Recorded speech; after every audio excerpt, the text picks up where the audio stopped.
Thank you again, and hi everyone. Mohammed, a warm welcome to the stage. Thank you for joining us today. Dan, thank you. It's really great to be in Abu Dhabi always, and a big credit goes to His Excellency Ahmed Zaabi for bringing the world of finance here in this great platform to discuss and sort out problems, maybe. So let's talk about some of the problems on the table here. The next conversation we're going to have is based on Connecting to the Future, a blueprint for dynamic leadership. It's a brand new book by yourself.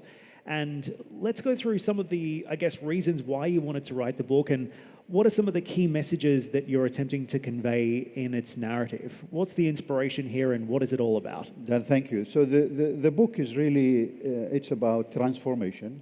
It's about what Investcorp has done in the last 7 years. It's about leadership. And it's really about the voices of the talents and the team that has made this journey work. It's about looking at change and not being fearful of change. And it is really about making people realize that there are no limits to the ambitions and what they can achieve. And in the book, you talk about adaptation and agility when it comes to leadership. What's the best piece of advice you can offer those of us in the room when it comes to building adaptive and innovative teams? This is something that a lot of businesses struggle with. What is the secret sauce in your view? So, we talk a lot about the experiences in the military, and particularly with flying fighters and being in fighter squadron.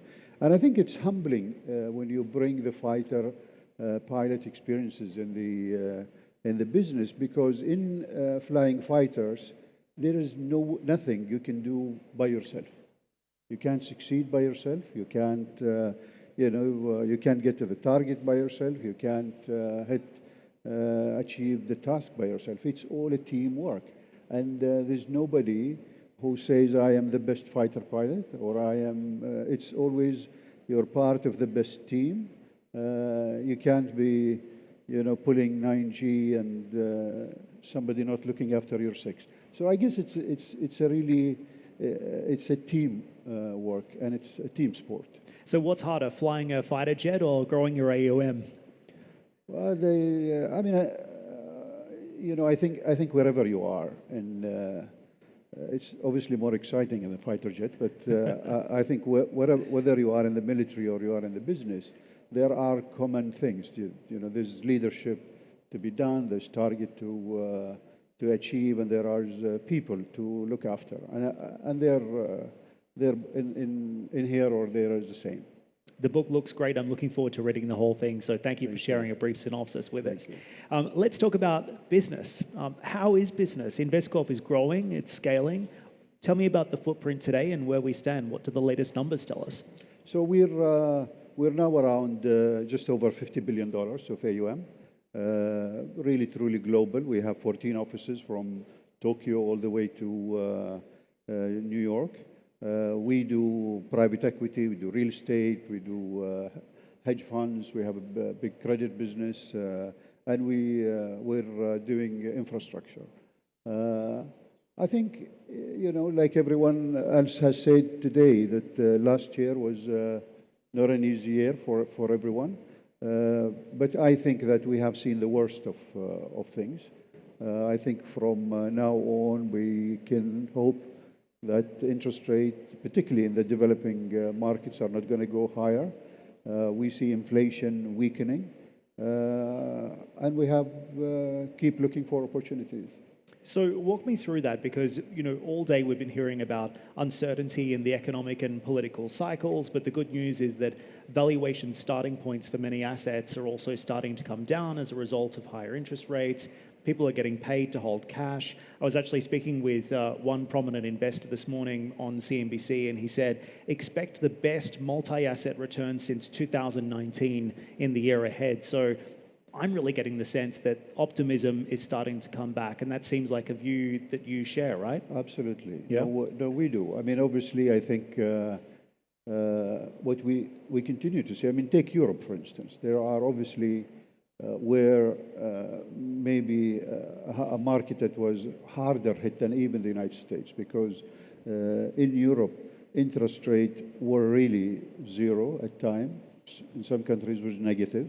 But if you are sitting there with a big portfolio that you paid zero for and now you have to pay 7, 8, 10% of the total cost, you have to divest, you have to sell. And for people like us who have some dry power, that's a really good opportunity. So that's the way how we look at the market going forward. So when you look at your investment thesis for the year ahead, what are the sectors and asset classes that are most attractive to you right now? So we we invest in North America, we invest in Europe, we invest in the Gulf, India and China. And in all those markets, we are concentrating on consumer related businesses. We can businesses that are in the services sector, healthcare we like, and anything to do with education and technology. What are some of the trends that you're seeing in the PE market right now? So we obviously, people are after quality still. And I think anything, businesses that are non-cyclical, businesses that are well-led, well-managed, have cash flow and have a path to better profitability, is doing well and still in big demand. And what does the deal flow look like? Is there enough liquidity out there to make these transactions happen? So I think there is, obviously the deal flow has slowed down. But like I said to you, to the example we did we see in Europe, I think we are seeing deals if you're able to find the liquidity to do them. We're also walking away from deals because people are still wanting high prices and maybe not to the level we are happy with. Can I ask you about the real estate element of the portfolio as well? Obviously, some sectors of the real estate industry have come under some pretty significant stress as a result of higher interest rates. You only have to look at the CRE market in North America, for example, as a case in point. How are you reading global real estate right now? Where are the opportunities? And are you perhaps a little more encouraged about the outlook here, given the trajectory for rates in 2024, which seems to be on the way down, at least in the developed markets? So then, in real estate, we have a very strong business. It started in the US and then in Europe and in the Gulf. In the last few years, we were really lucky, about 7, 8 years ago, we started getting out of some of the subsectors of real estate that we thought that will be hard hit in crisis. So we got out of a lot of retail, we got out a lot of office, and we really concentrated on multifamily businesses, real estate. We concentrated on logistic real estate and student housing. Those sectors have really, I think, stood the test of time during COVID. They obviously went into some stress, but they are really some of the best subsectors that you can invest in real estate. And is it your view that we will see some kind of positive momentum in global real estate next year as a result of the rates trajectory? I think so. I think so because, if you look at the demand and the expansion of that's happening because of the GDP's growth that's happening around the world, real estate is, it get affected because of, high interest rate, but it also get lifted with growth in economies. I wanted to ask you about China as well. I know this is an area that you've been focusing on. Looking at China right now, the data has been quite weak, at least for the last 6 months, perhaps even through the course of this year. There seems to be a disinflation trend that's setting in China now, and I'm wondering what that means for some of your investment decisions there. Is investor concern around some of the data, some of the numbers we're seeing out of China warranted? This is the world's second biggest economy.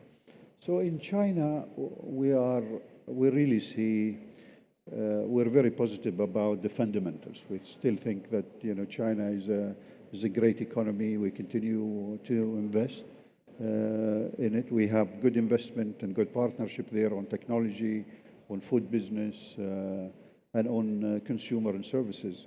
So the fundamentals are still there. I think China is going through time where the growth has been slow, the recovery from the pandemic has not been as good.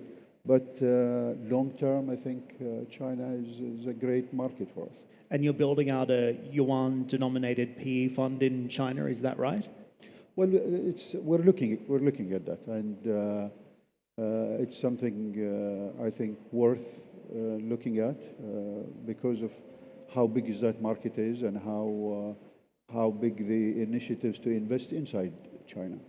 Can I ask you about the Gulf as well? Where do you see the opportunities in our part of the world?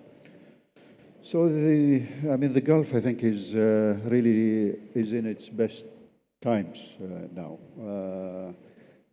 Because of the visions that are there, the transformations that are happening, the strong leadership that is there.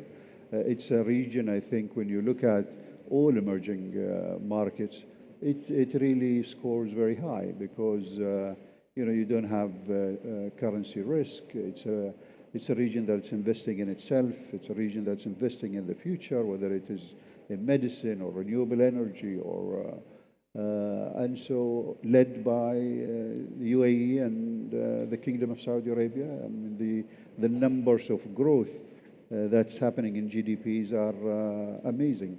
We see great opportunities in infrastructure. We see great opportunities in private equity. Public markets are doing very well. As you know, we recently put an IPO in Abu Dhabi. So it's a region that's really doing very well now. And you mentioned, I think we also spoke about it before, Investcorp Capital trading live on the ADX.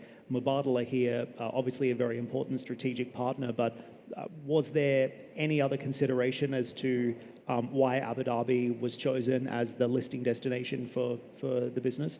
So, Abu Dhabi is, we have, it's a deep market. There's a lot of liquidity here. We were really very happy with the IPO. It's a long-term play for us. We were very also happy that 30 to 35% of the book actually came from outside the region, from the United States and from Europe. And it's great. It's an IPO that guarantees 8% for at least 3 years. So it's good. More listings to come? Sure. We continue to look at opportunities, and we have many companies. We've just listed in the Indonesian Stock Exchange a company called Mothercare, and there are a few that we're looking to do in the region and outside. Before we wrap up, I wanted to ask you about the outlook for the year ahead as well. A similar question that I asked Ray Dalio only an hour or so ago. Your thoughts on 2024, number one, in terms of a risk perspective, what's the biggest risk that investors in the room need to be aware of when they're assessing market conditions and investment opportunities next year? And then secondly, what is the opportunity? What excites you the most about the year ahead in terms of, investing and where the opportunity is? So I hope I don't contradict Ray Dalio, but we're optimistic about 2024. I think it's the year where we will see the interest rate coming down, where we'll see inflation is starting to get in control. It's a year we think that investors will start having confidence in deploying their money. And we continue with the sectors that we have. We see still a lot of opportunities in business services and education, in renewable. One of the platforms that we are launching soon is our climate solutions. So we see a lot in that. It's a platform that really, invest in the businesses that are not venture, but are not the big infrastructure, but those that are, proven technologies that need support to continue. Obviously, really critical coming into COP this week as well. What does it mean for investors? Another question that I've been asking throughout the course of this year. How critical is this for the ESG investment community to have this conversation happening in this region? I think it's really important. I mean, first of all, it really it talks about really the significance of this region to have COP. COP is probably as important as the United Nations meeting in New York, where you have everyone coming to sort out and discuss and debate problems. I think it's really important also that the presidency of COP has already gotten a lot of political consensus around the participation for reducing emissions. And I believe it's something we all need to be, thinking about and taking it seriously. Yesterday, I don't know if you saw Her Excellency Mariam Al-Mahiri is talking about that, our climate and our environment really needs help, and it's everyone's effort. Just finally, to go back to my original question, biggest risk in the year ahead, what do you think it is?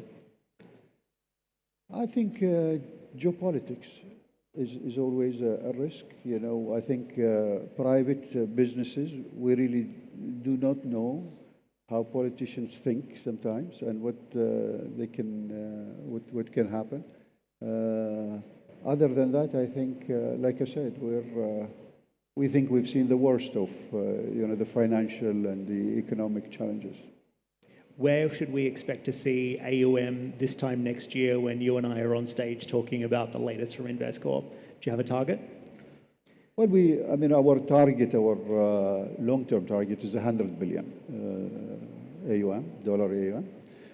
We continue to do that. All markets and all businesses are responsible for that. Okay, we'll watch it closely. Mohammed, we'll leave it there. Thanks so much for speaking with me today. I appreciate it. Thank you very much. Please make him feel welcome, ladies and gentlemen.